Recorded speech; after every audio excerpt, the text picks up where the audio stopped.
Olá, uma excelente noite. Hoje, 30 de outubro de 2023. Apenas aí 2 meses, professor, para o final do ano. Uma excelente noite, professor Samuel Merbach. Obrigado, professor Nildo Moraes. É sempre bom a gente estar dando continuidade aos trabalhos, falando da arbitragem, falando da área de direito, de educação, de filosofia, professor Nildo. Todas as áreas da ciência, da filosofia, uma complementa a outra, né? E isso é uma coisa bastante importante, né? Com certeza, mestre. Hoje nós estaremos dando sequência, pessoal que já está acompanhando, né? Nós estamos falando sobre os meios, né, de resolução de conflitos e, no momento, nós falamos sobre a arbitragem. E hoje nós vamos falar da importância da comunicação entre o Poder Judiciário e o juízo arbitral para a efetividade da arbitragem. E é um tema que será a sequência, né, das outras lives que nós temos feito toda semana. Caso você não tenha assistido todas, só procurar aqui na playlist, neste canal, ou no canal do professor Samuel Merbach. Então, professor, precisa-se ter aí uma cooperação, né? Exatamente. Porque nem todos os atos processuais podem ser praticados pelo árbitro. Tem coisa que é incumbência do Estado, né? Como, por exemplo, execução. O juiz arbitral não pode executar os bens de uma pessoa, né? Quem faz isso? O juiz arbitral através de um juiz de direito que representa o Estado, né? Fora isso, tem outros casos? Tem. É exatamente isso que a gente vai abordar na live de hoje, professor Nildo. Precisa ter aí uma complementariedade, né? Uma harmonização, né? E é um tema um tanto complexo, mas nós vamos procurar falar de forma mais simples, mais simplificada, né? Possível para que todas as pessoas, todos, consigam acompanhar, né?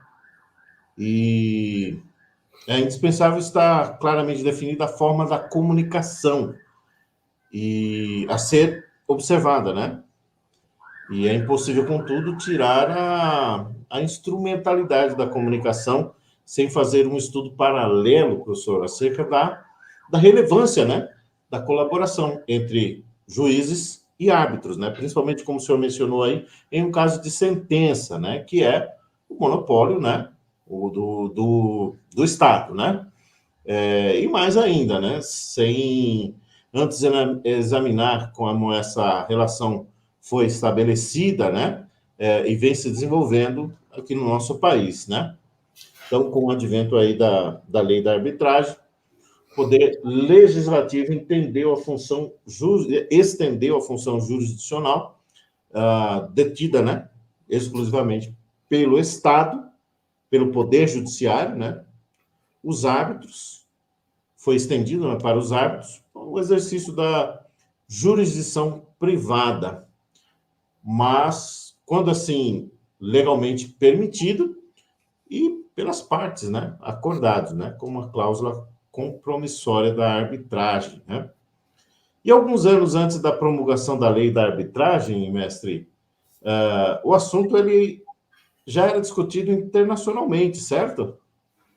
Exatamente, através de tribunais arbitrais, de conferências e doutrinadores, né, que eles discutiam sobre as ideias mais importantes entre a arbitragem e a justiça estatal, diante da complexidade dos litígios que necessitam do complemento de ambas as instituições, né? É questionável que o artigo 1518 da lei de arbitragem equipara expressamente o árbitro ao juiz estatal, né? E que o artigo 31 da mesma lei atribui ao árbitro o poder de proferir decisão resolvendo o conflito e fazendo a justiça em nome do Estado, né? Entretanto, não obstante o conteúdo de tais exposições, o poder conferido ao árbitro é adstrito ao ius cognitio, ou seja, a jurisdição de conhecimento, não de execução, o que, apesar de lhe retirar o exercício do poder jurisdicional, não retira, né, o exercício do poder jurisdicional, mas limita a execução forçada de suas decisões, né? Ou seja, execução de sentença dada pelo juiz arbitral só pode ser feita pelo juízo estatal, né? E é esse um dos motivos que aponta a relevância dessa relação entre o poder judiciário e a arbitragem, vez que este, em nome do Estado, detém o ius imperium, professor Nildo. Pois é. Então, tem uma decisão de um juiz da primeira vara, né, empresarial do Rio de Janeiro, o doutor Luiz Roberto Ayubi. Eu vou ler aqui um trecho, né? Enquanto o órgão juiz possui o que o direito romano chama de jurisdicto e o imperium, ou seja, o poder de conhecer e julgar uma lide, e também o poder de executar uma sentença, o árbitro só possui a jurisdictio, né? O que representa uma opção de política estatal, dando a este apenas o poder de fazer justiça, por convenção das partes, devidamente autorizado pelo Estado. Essas características peculiares ensejam que o legislador vislumbrou uma interação entre a autoridade judiciária e o árbitro, no sentido de que, revestido do poder coercitivo do Estado, garantir a efetivação da decisão deste último, sem que haja qualquer intervenção de um na esfera do outro, né? Exatamente, né? A análise da indispensabilidade da efetiva cooperação entre os órgãos do Poder Judiciário e os tribunais arbitrais será analisada, então, por nós a partir de agora, professor Nildo. Perfeito. Então, do efetivo apoio do Poder Judiciário ao juízo estatal, essa junção, podemos assim dizer, né, professor? Exatamente. No que diz respeito à concessão de medidas, né, de urgência, elas merecem ser examinadas em dois momentos, né, em que a atuação colaborativa do juízo estatal, ou seja, o juiz togado, que passou no concurso, que foi impulsado pelo Estado do poder de representá-lo, né? Então, isso se faz necessário quando tais medidas são requeridas no curso do procedimento arbitral e quando isso ocorre antes de instaurada a arbitragem. E, professor, quais seriam as medidas urgentes e medidas incidentais no procedimento arbitral? Olha só, artigo 22, parágrafo 4º da Lei de Arbitragem, prevê a possibilidade de concessão de medidas de urgência depois de instaurado o processo arbitral. Ele diz o seguinte: ressalvado o disposto do parágrafo 2º, havendo necessidade de medidas coercitivas ou cautelares, os árbitros poderão solicitá-las ao Poder Judiciário, que seria originariamente competente para julgar a causa, né? Ou seja, o órgão do Poder Judiciário que teria competência para julgar é exatamente a ele que vai ser pedida a medida, né? Os termos empregados anteriormente, somado ao fato do árbitro não ser conferido o ius imparium, chegou a gerar a interpretação segundo a qual a equiparação entre o juiz de fato de direito e o árbitro, feita pelo artigo 18 da Lei de Arbitragem, sofreu um abrandamento, que, por consequência, na hipótese de necessidade de medida cautelar no curso do processo arbitral, essa deveria ser requerida ao juiz estatal. Outra corrente, por sua vez, entendeu que os árbitros poderiam sim conceder medidas de urgência, mas desde que as partes assim tivessem expressamente previsto isso na cláusula arbitral. Não obstante tais interpretações, a doutrina majoritária converge no seguinte sentido: acordando as partes em submeter seus litígios à arbitragem, a concessão das medidas cautelares é de competência dos árbitros. E a esse respeito, se tem o entendimento do doutrinador Carlos Alberto Carmona, né? E nesse mesmo sentido também se tem entendimento de outro doutrinador importante, Joel Dias Figueira Júnior, professor Nildo. O professor Carlos Alberto ele diz o seguinte, né? A parte não pode pedir a medida cautelar ao Poder Judiciário, havendo cláusula ou havendo compromisso. A competência é dos árbitros, portanto, o pedido será dirigido ao árbitro, e o árbitro quem vai dizer se a medida deve ou não ser concedida, né? E o outro professor aí, o doutrinador Joel Dias Figueira Júnior, ele diz o seguinte: no momento em que as partes convencionam a arbitragem como forma única de solução dos seus conflitos, porventura decorrentes do próprio contrato, apenas a jurisdição privada dos árbitros, né, é que será competente para decidi-los, inclusive as lides acautelatórias deles decorrentes e outras medidas de urgências relacionadas com o mesmo objeto conflituoso. Ou seja, uma vez instituído o conselho arbitral, qualquer pedido, quando nós falamos em pedidos incidentais, é no decorrer do processo, você pede uma medida de urgência, por exemplo, a liberação de uma conta que está bloqueada. Você tem que pedir ao árbitro, e aí o árbitro vai analisar se é pertinente ou não e solicitar, então, ao juiz de direito. Certo, mestre? Exatamente. Então, tem vários doutrinadores com diversas opiniões, todas elas importantes para aquelas pessoas que desejam se aprofundar, conhecer, né? E também, olha só que interessante, tem entendimento descrito nos regulamentos de arbitragem de algumas instituições arbitrais, como do Centro de Arbitragem e Mediação da Câmara de Comércio Brasil-Canadá, da Câmara de Mediação e Arbitragem, Associação Comercial do Paraná e outras entidades, né? Interessante notar que todos os regulamentos mencionados utilizam termos adoção, auxílio e execução, que não deixam pairar qualquer dúvida sobre o fato de que a competência conferida ao juiz togado nessas situações é o de efetivar fatualmente a medida cautelar que competia ao árbitro decidir, né? Ultrapassada a questão, se nota que o árbitro exerce a função jurisdicional também na concessão de medidas cautelares, diga-se, a qual basta somente a cognição, né? Conhecimento. Surge a importância da cooperação do juiz estatal para execução do provimento, caso este exija o uso da força para seu cumprimento, professor Nildo.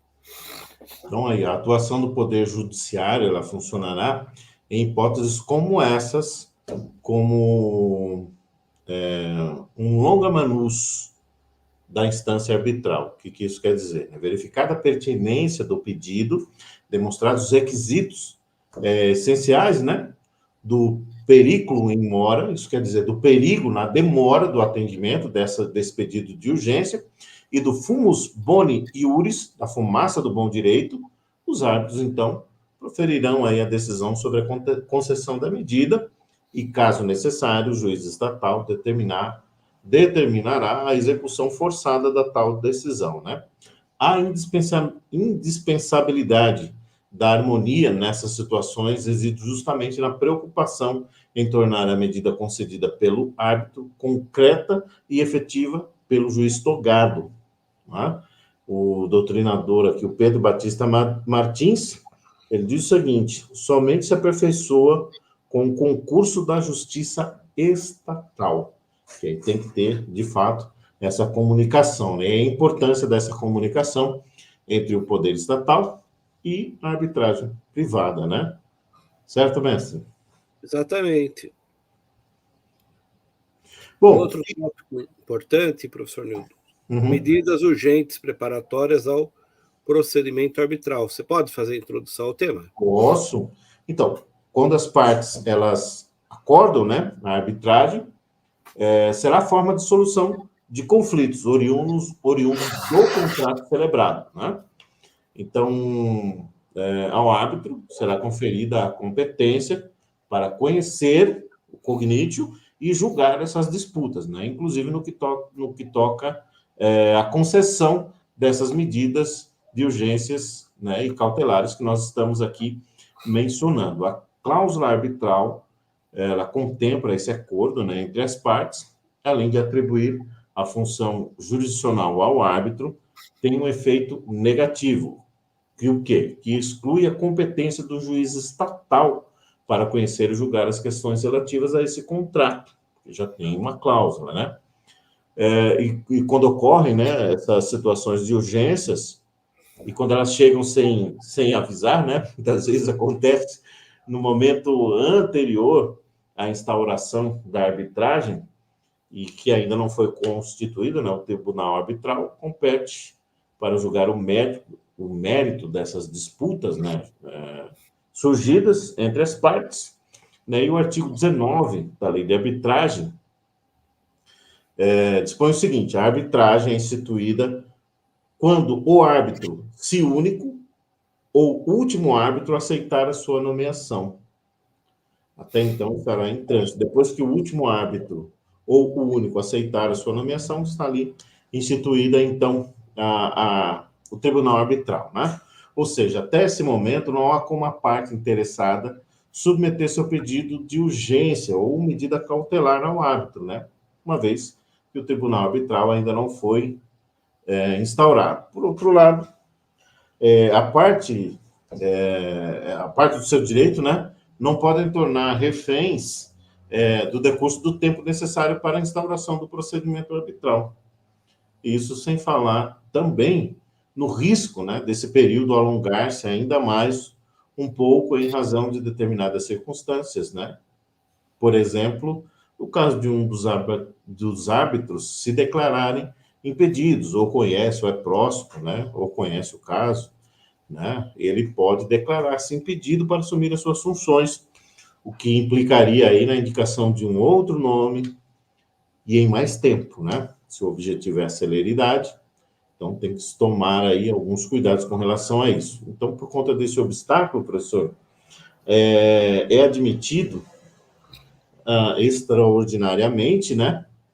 E desde que presentes os requisitos do periculum in mora, no perigo da demora em se tomar a decisão, o ajuizamento de ações cautelares anteriores à instauração da arbitragem perante o Poder Judiciário, somente se comprovada esses dois institutos, o perigo da demora e a fumaça do bom direito. Esses dois institutos, o senhor pode esclarecer um pouquinho mais, professor? O periculum in mora e o fumus boni iuris? Periculum in mora é o perigo da demora, né? Você tem uma causa urgente e quanto mais demora, mais a parte se prejudica, né? Uhum. E o fumus boni iuris, fumaça do bom direito, é a possibilidade daquilo que está sendo pedido ser plausível, né? Uhum. Aquilo que se pede é plausível. E a demora, no caso, então isso enseja os requisitos necessários para se pedir algum tipo de tutela de urgência, professor Nilton. Pois, se houver a demora, o prejuízo pode ser tão grande que o direito não venha a ser satisfeito, professor. Uhum. Existem novamente aqui algumas decisões, né, dos doutrinadores que nós falamos aqui, né, do Carlos Alberto Carmona, falando sobre essas decisões aí, né, dessa possibilidade de ingressar mesmo antes da instituição do Tribunal Arbitral, né? Também um outro doutrinador aí é o José Antônio Fichtner e também André Luiz Monteiro.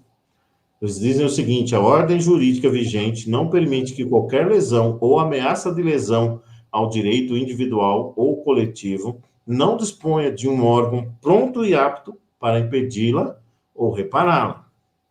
Assim, se o tribunal arbitral não está formado e o litígio exige intervenção jurisdicional, os órgãos da jurisdição estatal, permanentemente à disposição dos jurisdicionados, deverão ser enviados, né?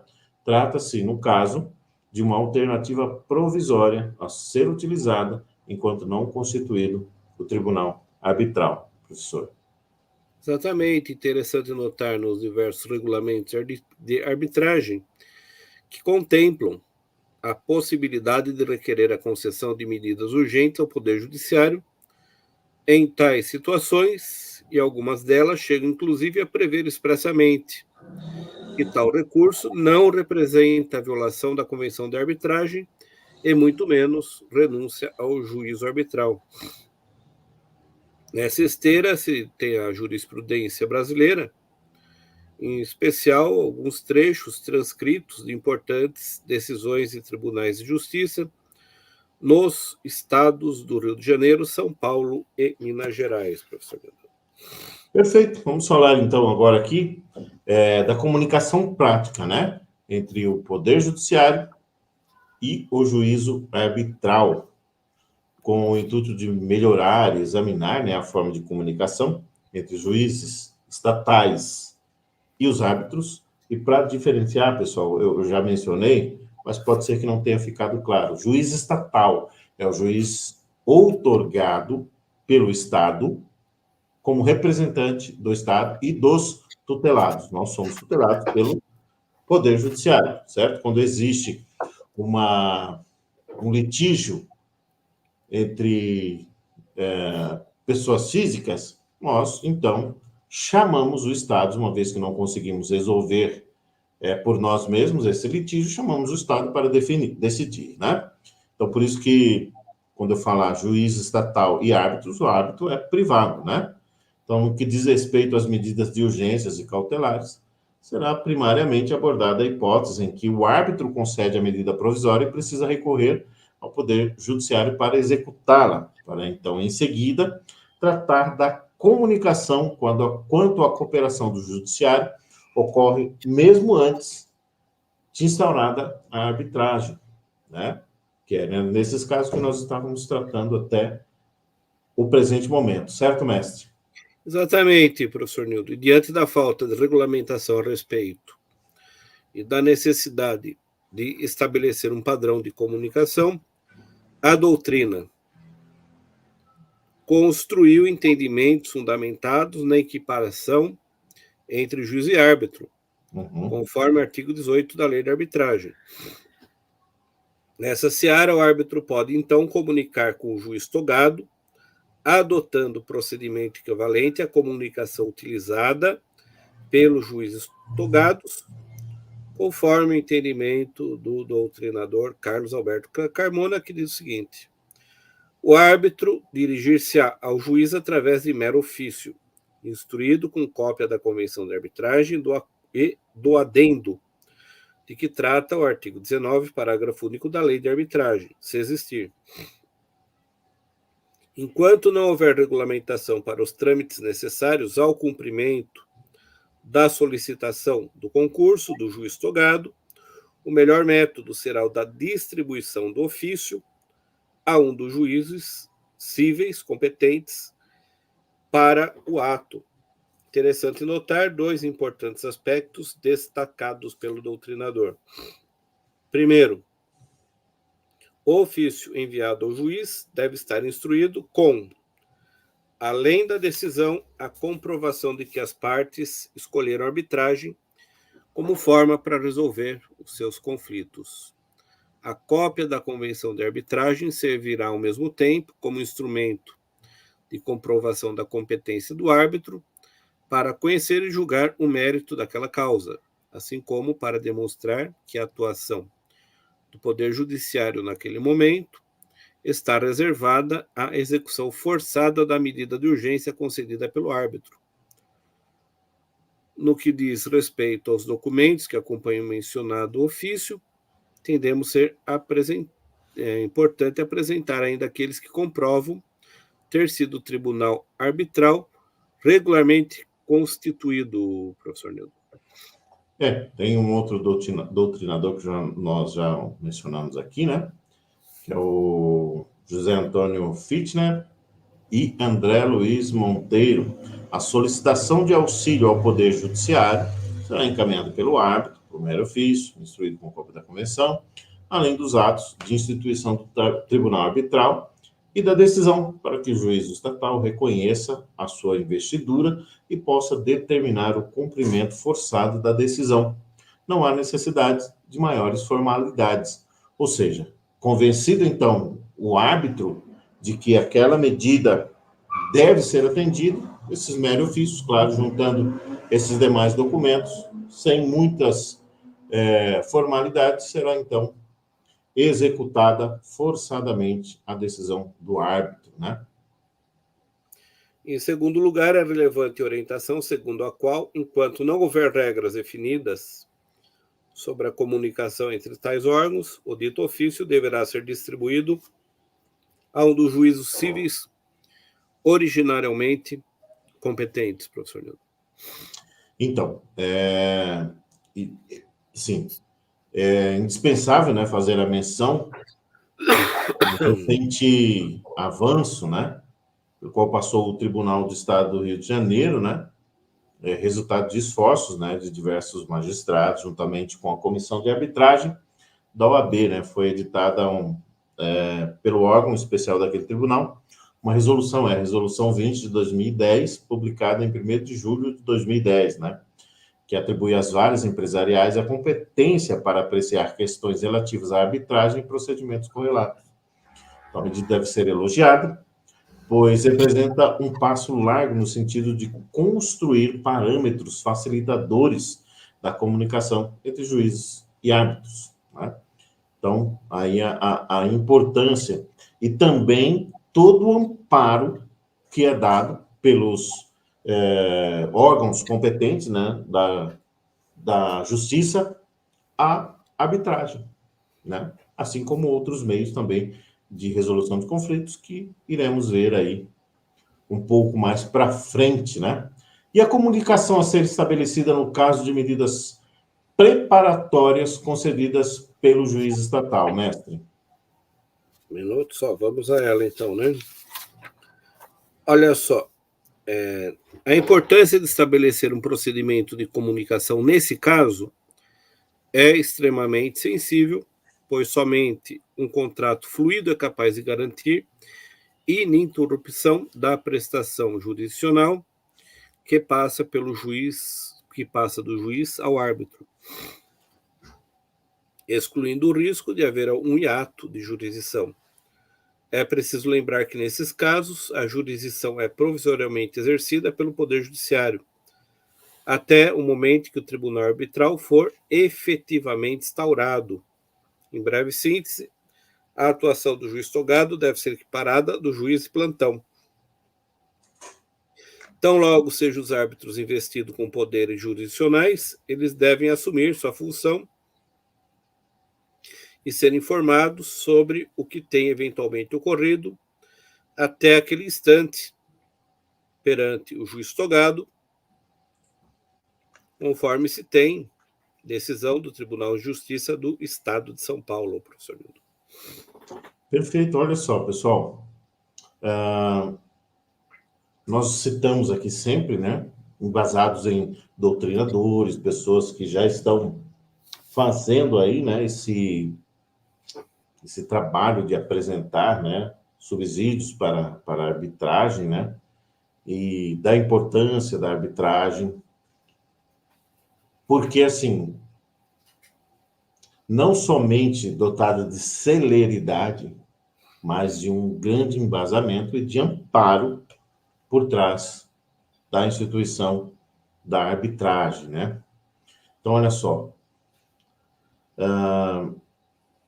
Assim instaurado o juízo arbitral, as medidas urgentes devem ser levadas ao conhecimento do árbitro, que, dessa forma, solicitará aqueles que entender cabíveis perante o órgão do Poder Judiciário, que seria originalmente competente para julgar a causa nos termos do artigo 22, parágrafo 4º, da Lei da Arbitragem.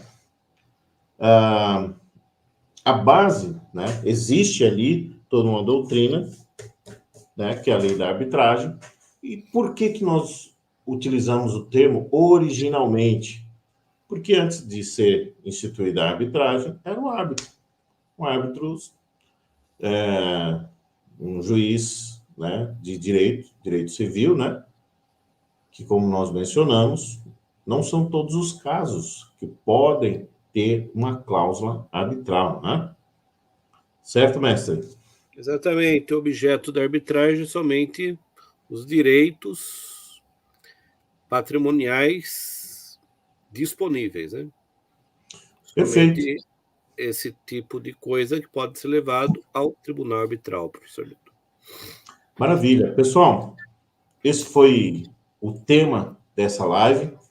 Mais uma vez, muito agradecido ao mestre professor Samuel por, mais uma vez, compartilharmos, né, um pouco de conhecimento, e fazemos isso com muito prazer. Agora, da sua parte, seria interessante que você curtisse, comentasse, perguntasse algo que seja do seu interesse, ou você simplesmente quer dar uma força para os nossos canais, né? Curtindo, compartilhando, comentando. Isso nos ajuda bastante a divulgarmos mais, né, o conteúdo. E talvez você, nesse momento, não necessite dessa informação, mas possivelmente alguém do seu meio necessite, talvez um amigo que queira fazer começar, né, a empreender, por exemplo, e necessite de um contrato onde se conste uma cláusula de arbitragem para a resolução dos meios, né, de conflitos. Professor, obrigado mais uma vez. Mais uma semana aí curta, né, com feriado no meio, mas estamos sempre firmes aqui. Obrigado, professor Nildo Moraes, agradeço, né, mais uma vez aí a nosso trabalho em conjunto, né? E convidamos a todos que na semana que vem nos assistam novamente, quando iremos dar continuidade ao tema da arbitragem, professor Nildo. Perfeito. O próximo tema, pessoal, será aqui, ó, a sentença arbitral parcial e o seu controle jurisdicional. Aí você vai perguntar, mas sentença parcial? Daí eu chamaria isso para a próxima semana, você não perder. E nós vamos abordar esse tema. Grande abraço a todos. Excelente Obrigado. semana e até a próxima. Obrigado, até a próxima.